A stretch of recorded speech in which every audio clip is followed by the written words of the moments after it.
안녕하세요. 최은정 교수입니다. 윈도우즈 보안과 운영 실습, 소프트웨어 취약점과 공격에 대한 내용을 배워보도록 하겠습니다. 자, 오늘 배울 내용에 대해서 한번 내용을 보도록 하겠습니다. 오늘은 소프트웨어 취약점이 갖는 의미에 대해서 한번 살펴볼 거예요. 소프트웨어 취약점이 어떤 요인으로 발생이 되었고 어떻게 사용되고 있고 또 어떤 의미를 갖는지를 한번 볼 거고요. 그 다음에 이런 취약점이 발견이 되면 어떤 식으로 보완이 되는지 그 대표적인 형태인 패치에 대해서 살펴보도록 하겠습니다. 자, 그럼 이제 취약점의 대표적인 형태를 한번 봐야겠죠? 네, 가장 많이 알려져 있는 형태 중에 하나가 바로 메모리 커럽션입니다. 네, 메모리 커럽션 취약점에 대해서 한번 살펴볼 거고요. 그 다음에 이러한 취약점들이 나타나게 되면 이 취약점을 활용한 다양한 공격이 나타나고 이 공격을 잘 할 수 있는 공격 코드 형태가 이제 악의적으로 많이 배포가 됩니다. 네, 그런 것들을 저희가 이제 익스플로잇이라고 부르는데요. 이 익스플로잇은 또 로컬 익스플로잇과 리모트 익스플로잇으로 나눌 수 있습니다. 어떤 특징과 어떤 모양을 보여주는지를 한번 같이 살펴보도록 하겠습니다.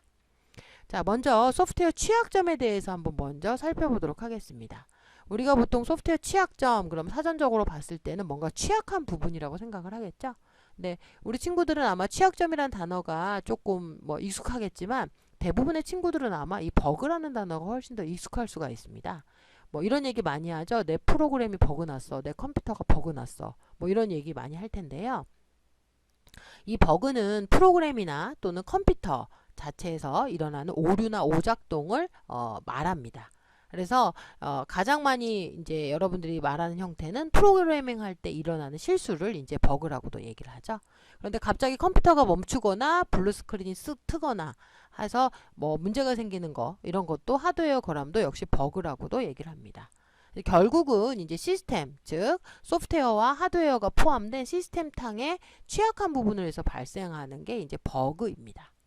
자, 근데 이제 버그는 좀 재미있는 단어예요. 이게 생물학적인 이제 소위 말하는 벌레를 뜻하는 단어랑 같은데요. 자, 이 단어의 연유를 좀 살펴보면 초기에 이제 컴퓨터를 가지고 작업을 했을 때 실제 컴퓨터에 오류가 일어나서 컴퓨터 안을 분해해 봤더니 진짜 벌레가 있었더라라는 얘기입니다. 조금 재미있는 얘기기도 한데요. 뭐 지금은 뭐 거의 불가능하지만 초기의 컴퓨터는 사이즈도 굉장히 컸고요. 그 다음에 컴퓨터 안에 계산을 할 수 있도록 사용했던 것들이 이제 진공관 형태입니다. 우리 친구들이 진공관을 잘 모르겠지만 진공관은 열과 빛이 굉장히 많이 발생하는 일종의 열이 많은 전구 같은 형태라고 보시면 돼요. 필라멘트가 있던. 근데 이런 것들을 동작을 하게 되면 아무래도 빛과 열 때문에 실제 뭐 나방이나 벌레 같은 것들이 많이 들어가게 됩니다. 그러다 보면 실제 오작동을 일으키게 되고, 그래서 초기에는 정말 컴퓨터 버그는 오류가 아니라 벌레가 일으켰다. 그래서 이제 버그라는 단어를 많이 사용을 했었어요. 이제 재미있는 생물학적인 단어기도 하죠. 자, 이러한 버그란 용어를 많이 사용하다 보니까 이후에도 계속 사용을 했고요. 뭐 최근에는 컴퓨터 사이즈가 굉장히 소형화가 됐기 때문에 이제 생물학적인 버그가 문제를 일으키는 경우는 거의 없습니다. 오히려 먼지, 뭐 더스트가 문제를 일으키면 일으켰지만 뭐 하여튼 그런 부분들이 있습니다. 자, 이렇게 이제 버그들을 소위 말하는 시스템상의 취약한 부분으로 이제 사용을 했는데요. 이게 공식적인 단어로는 취약점이라고 사용이 됩니다. 영어로는 이제 vulnerability라고 보통 얘기를 합니다. 자, 이제 사전적인 정의를 살펴보면 사용자에게 허용된 권한 이상의 동작이나 정보 열람을 가능하게 하는 소프트웨어의 설계상의 허점이나 결함입니다. 자, 일반적으로 취약점은 소프트웨어, 하드웨어 모두를 다 포함합니다. 그런데 우리가 일반적으로 말하는, 그러니까 범용적으로 말하는 취약점은 소프트웨어, 하드웨어를 포함하지만 우리가 이제 정보보호 관점에서 또는 이 일반적인 그 어떤 보안의 관점에서 사용할 때는 소프트웨어 취약점에 한정해서 사용하는 경우가 대부분입니다. 왜냐하면 하드웨어의 취약점이라고 하면 뭐 예를 들면 이런 거예요. 우리가 뭐 자동차에 결함이 생겨서 리콜을 하는 것처럼 예를 들어서 뭐 CPU를 뭐 인텔이나 어떤 회사에서 만들었는데 CPU 자체에 오류가 있어서 예를 들어서 특정 계산을 하면 문제를 일으킨다.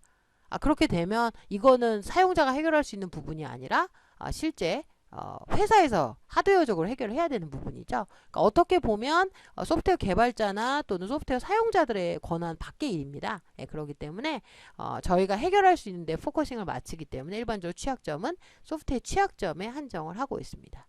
그러다 보니까 이제 주로 사용되는 얘기가 여기서 나오는 거예요.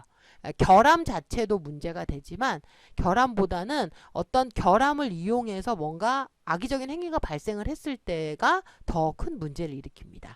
이제 예를 들어서 여러분들 아는 것처럼 우리가 컴퓨터를 사용하게 되면 일반적인 유저라는 개념이 있죠. 예, 사용자라는 개념이 있는데요. 이 사용자 위에 더 권한이 높은 뭐 루트라든지 또는 어드미니스트레이터라든지 어드민이라는 권한이 있을 거예요. 예, 이게 소위 말하는 소유자의 권한이죠.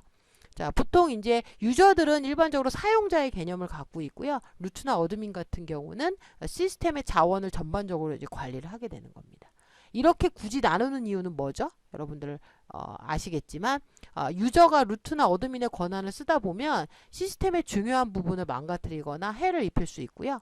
그 다음에 뭐 PC야 혼자서 쓰지만 예를 들어서 서버처럼 다중 사용자가 사용하는 경우에는 어떤 유저가 루트 권한을 가지면 남의 거를 지우거나 하는 것도 가능해져요. 예, 그렇기 때문에 굉장히 많은 문제를 일으키는 겁니다.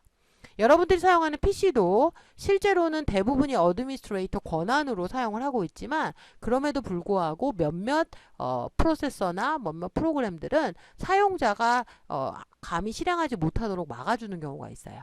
그래서 여러분들 이제 윈도우에서 경험을 했지만 뭐 관리자의 권한으로 실행하기라는 기능이 별도로 있었죠. 마찬가지입니다. 여러분들이 일반적으로 사용할 때는 여러분이 관리자로 로그인을 했을지라도 일반 유저로서 보통 쓸 수 있도록 이제 해놓는 경우가 일반적인 케이스입니다.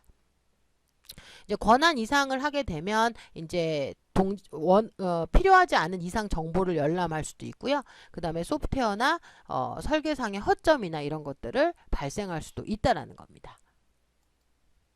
그래서 이러한 취약점은 시스템에 굉장히 큰 문제를 일으킬 수가 있기 때문에 당연히 정보 보안의 관점에서 또는 시스템의 발전의 관점에서도 반드시 해결이 돼야 되는 거겠죠.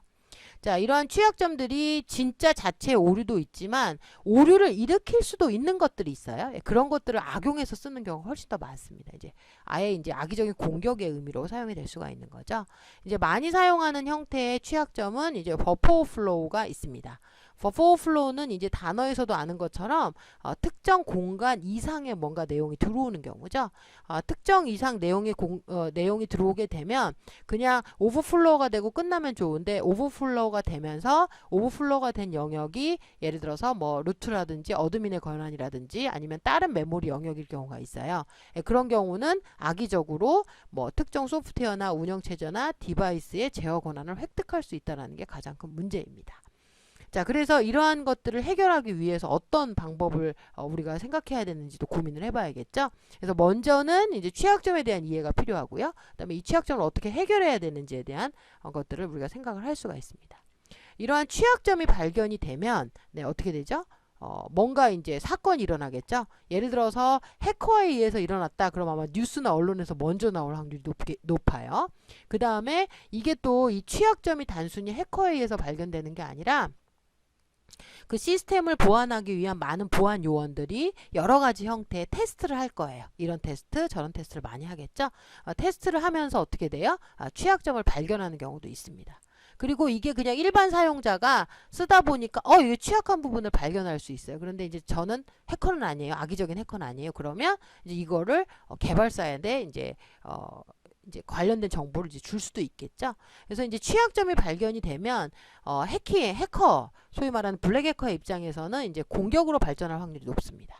화이트 해커 또는 이제 선의의 해커의 입장에서는 시스템 개선을 위해서 제보나 신고를 할 수가 있다라는 거죠. 이제 당연히 이제 이런 후자의 경우가 많으면 좋겠지만 현실은 그렇지가 않죠. 그래서 대부분의 이제 취약점들은 이제 인터넷의 어떤 대규모 사건이나 이런 걸로 많이 발견이 되는 경우가 굉장히 많습니다. 발전이 돼서 발견이 되는 경우가. 자, 그러면 이제 우리가 이런 취약점이 발견이 되면 어떻게 보완을 하고 어떻게 문제를 해결하냐를 좀 고민을 해봐야 되겠죠.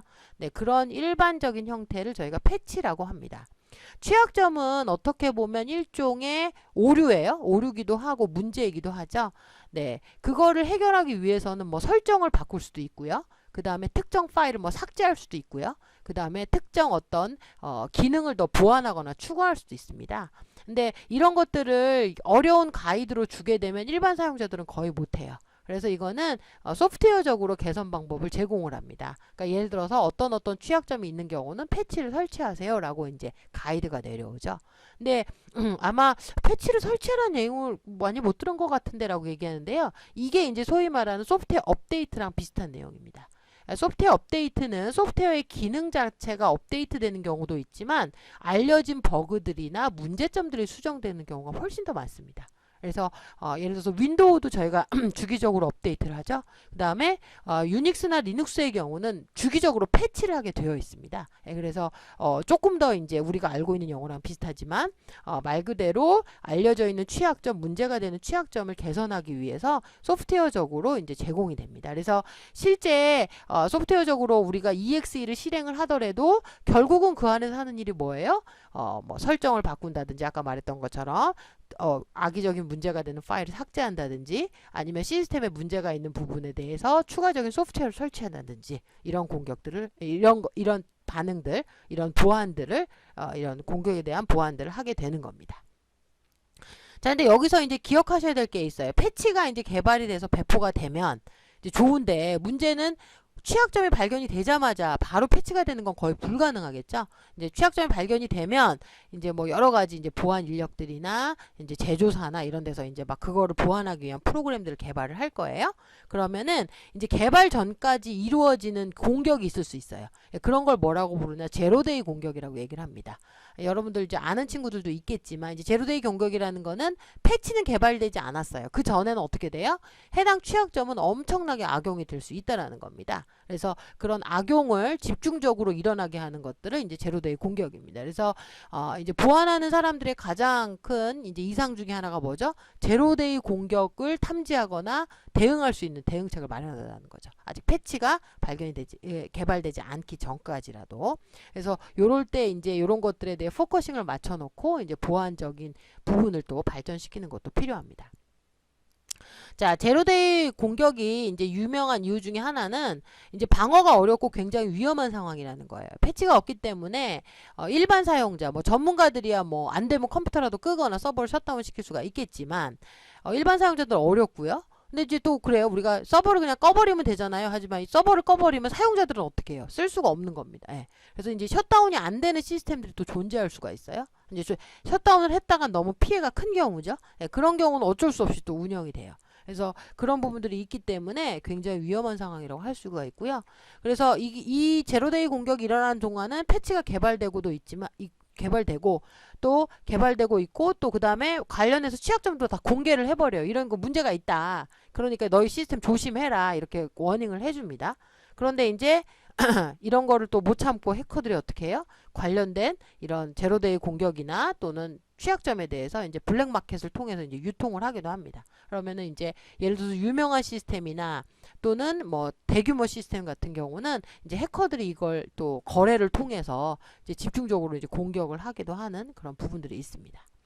자, 그래서 이러한 뭐 제로데이 공격이든 이런 것들이 유명한 시스템들은 또 막 찾아서 뭐 발표도 하고 패치도 하고 이럴 수 있지만 그렇지 않은 경우도 이제 간혹 있어요. 이제 최근 들어서 이제 좀 문제가 많이 되는 것 중에 하나가 바로 이제 여러분들 이제 카메라 같은 거나 공유기 같은 거죠. 굉장히 많은 IoT 기기들이 나오고 있는데 이 IoT 기기들은 회사도 되게 많아요.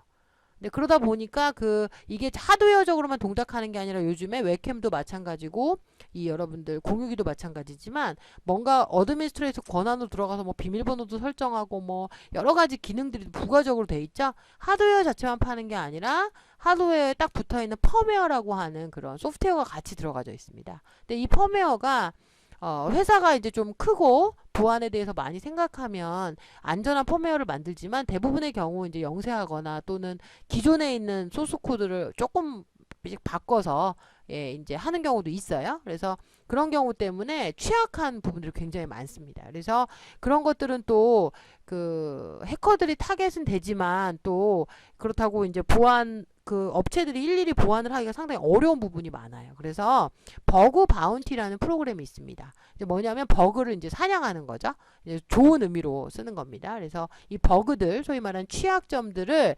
찾아주면 그걸 어떻게 해요? 이제 신고를 하는 겁니다. 선의의 목적을 가지고 이제 제보나 신고를 진짜 하는 거예요. 그렇게 되면 해당 이제 기관에서 해당 소프트웨어 회사에 연락을 준다든지 이런 식으로 하고요.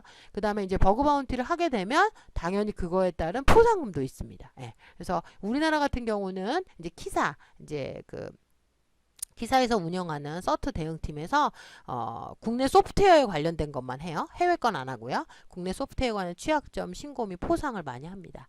제가 이제 얘기를 들어봤더니 의외로 이걸로 이제 아르바이트처럼 하는 친구들도 되게 많대요. 왜냐하면 취약한 부분이 대부분의 경우는 이제 비슷한 경우가 많아서 특정 공유기에서 이런 취약점이 나왔다 그러면 대부분의 공유기는 그 취약점을 다 가지고 있다고 합니다. 그래서 그런 식으로도 많이 사용한다고 해요. 그리고 그 외에 뭐 버그 크라우드나 해커원 같은 사이트는 해외 이제 버그 바운티 하는 그런 프로그램입니다. 그리고 이것뿐만이 아니라 뭐 구글이나 여러분 알고 있는 애플 이런 데 있죠. 마이크로소프트도 마찬가지고요. 이런 대표적인 운영체제를 갖고 있는 회사들은 실제 자기네 운영체제의 취약점이나 이런 거를 신고하면 굉장히 큰 포상을 많이 합니다. 그래서 예를 들어서 이제 가장 포상이 큰 회사로 유명한 게 이제 애플 같은 경우죠. 애플이 이제 보안이 굉장히 강하다라고 이제 막 자부하고 있기 때문에 굉장히 포상금이 큽니다. 근데 이제 재밌는 건 애플에 신고해서 받는 포상금도 크지만 그런 취약점을 블랙마켓에 유통을 하면 훨씬 더 포상금이 그러니까 대가가 훨씬 더 크게 온다고 그래요. 그래서 여러 가지 이제 말 그대로 이 부분은 이제 창과 방패의 전쟁이라고 이제 생각하면 됩니다. 또 마찬가지예요. 이제 취약점을 발견을 해서 이제 패치를 한다고 한들 어떻게 해요? 또 취약점을 약간 또 악용해서 또 약간 변형된 형태로도 많이 되겠죠. 그런 게 이제 계속 일어나고 있다라는 겁니다. 자, 이제 그러면 우리가 이제 취약점에 대해서 알고 있어야지 대응을 할 수가 있고, 이제 또 패치도 만들 수가 있겠죠? 그래서 이제 조금 대표적인 취약점을 한번 살펴보도록 할게요. 예, 그 대표적인 형태가 이제 메모리 커럽션입니다. 이제 보통 우리나라 말로 하면 이제 메모리 오염이라고 보통 얘기를 하는 거죠. 자, 이거는 뭐냐면 이제 일반적으로 프로그램 내에서 개발자가 의도하지 않은 방식으로 동작하여 접근해서는 안 되는 메모리 영역에 라이트를 수행하는 경우예요. 이제 우리가 여러 가지 개념에 대해서 배웠는데요. 우리가 사용할 수 있는 메모리 영역이 스택도 있었죠? 네, 그 다음에 힙도 있었어요. 자, 근데 이거 스택 힙을 우리가 다 쓸 수 있는 게 아니라 메모리 상에 우리에게 할당된 스택만 쓸 수가 있고 할당된 힙만 쓸 수 있는 게 우리의 권한입니다. 근데 이것을 넘쳐서 이제 쓰는 경우에요. 넘쳐서 썼는데 하필이면 이 부분이 뭐 어드민이나 루트의 권한이다. 아니면은 잘못 쓰다 보니까 실제 프로그램이 원하는 대로 동작을 하지 않았다. 라고 이제 일어나는 경우죠. 그런 경우는 일반적으로 이제 메모리 커럽션 취약점이라고 얘기를 합니다. 그래서 보통은 이제 프로그래밍 상의 에러가 많아요. 프로그래밍 상의 에러. 이거는 이제 컴파일러 에러는 아니고요. 프로그래밍의 개발자의 의도와 다르게 이제 동작을 하는 경우죠. 그래서 여러분들 혹시 시큐어 코딩이라고 들어보셨는지 모르겠어요. 이제 시큐어 코딩이라는 거는 코딩을 하되 안전한 코딩을 하는 겁니다. 예. 우리가 이제 언어도 여러 개가 있죠. C 언어도 있고 C++도 있는데요. 이제 C 언어보다는 C++이 조금 더 안전하다고 봐요. 그 이유 중에 하나는 C 언어에서 메모리를 함부로 참조하는 함수들이 되게 많습니다. 예. 원래는 이제 그게 문제가 될 거라고 생각을 못하고 자유롭게 썼겠죠? 근데 문제는 자유롭게 쓰니까 프로그램은 자유롭게 만들 수 있지만 해커 입장에서는 어때요? 그런 함수들을 쓰면 그걸 이용해서 역으로 공격을 할 수가 있는 부분들이 생기는 겁니다. 그래서 이제 그런 문제 때문에 이제 발생을 해요. 그래서 이제 실제 의도를 악하게 만드는 건 아니었지만 이제 너무나 유연성이 좋거나 또는 메모리를 할당하는 여러 개의 함수들이나 라이브러리를 이용해서 악용되는 경우가 생기기 때문에 이제 그런 문제들이 발생할 수가 있습니다. 자, 이제 대표적인 예로 이제 나오는 공격이 이제 버퍼 오버플로우 공격이고요. 그 유형 중에 뭐 스택 버퍼 오버플로우, 그다음에 힙 버퍼 오버플로우, 인테저 오버플로우, 그다음에 포맷 스트링 버그, 그다음에 유저 애프터 프리, 그다음에 더블 프리, 널 포인트, 디레퍼런스까지 이제 여러 개의 형태의 버퍼 오버플로우 공격을 이제 볼 수가 있습니다. 자, 이 각각의 공격은 저희가 하나하나 살펴보면서 이제 어떤 원리를 가지고 하는지, 어떤 원리를 가지고 동작하는지를 한번 본격적으로 살펴보도록 하겠습니다. 자, 지금까지는 저희가 소프트웨어 취약점에 대한 개념하고요. 그 다음에 이게 어떻게 발견이 되고 패치가 되는지, 그 다음에 대표적인 사례로 말씀드렸던 메모리 커럽션 공격의 정의까지 살펴봤습니다. 자, 이제 이후 시간에는 요 대표적인 형태가 어떻게 동작하는지를 중심으로 한번 살펴보도록 하겠습니다. 감사합니다.